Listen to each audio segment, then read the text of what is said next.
चुनावमा बेहोरेको सर्वनाक हारसँगै बल्झिएको विवादबीच नेकपा एमालेमा विशेष महाधिवेशनको पक्षमा हस्ताक्षर अभियान सुरु भएको छ। यसले गम्भीर तर रोचक प्रश्न उठाएको छ के नेपाली कङ्ग्रेसमा जस्तै एमालेमा पनि विशेष महाधिवेशन मार्फत नेतृत्व परिवर्तन सम्भव छ? कङ्ग्रेसमा गगन थापा समूहले हस्ताक्षर अभियानलाई निर्णायक राजनैतिक औजार बनायो, असन्तुष्टिलाई सङ्गठित बनाएर विशेष महाधिवेशनसम्म पुर्यायो र अन्ततः नेतृत्व परिवर्तन गरायो। त्यो प्रक्रिया दबावबाट परिणाममा रूपान्तरण भएको उदाहरण बन्यो। तर एमालेको सन्दर्भ फरक छ। यहाँ असन्तुष्टि प्रष्ट देखिन्छ। निर्वाचनमा कमजोर नतिजा, सङ्गठनात्मक थकान र नेतृत्वप्रति प्रश्न। 400 भन्दा बढी हस्ताक्षर जुट्नु सामान्य सङ्केत होइन।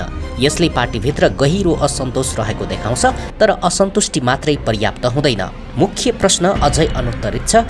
एकातर्फ ओली चुप लागेर बस्ने प्रवृत्तिका होइनन्, अर्कोतर्फ कङ्ग्रेसमा जस्तो स्पष्ट वैकल्पिक नेतृत्व, एकीकृत गुट र रणनीतिक तयारी एमालेमा देखिएको छैन। हस्ताक्षर अभियान चलाउनेहरू बीच नै साझा रोडम्याप अस्पष्ट देखिन्छ। त्यसैले यो अभियान विशेष महाधिवेशनसम्म पुग्ला कि बीचमै सिलाउला भन्ने अनिश्चित छ। यदि यो केवल दबाव सृजनामा सीमित रह्यो भने यसले नेतृत्वलाई झकझकाउने बाहेक ठोस परिणाम नदिने देखिन्छ। अन्ततः एमालेको यो अभ्यास दुई बाटामध्ये एकतर्फ जान सक्छ, या त कङ्ग्रेस जस्तै ऐतिहासिक मोड लिने या असन्तुष्टिको अर्को अपुरो कथा बन्ने।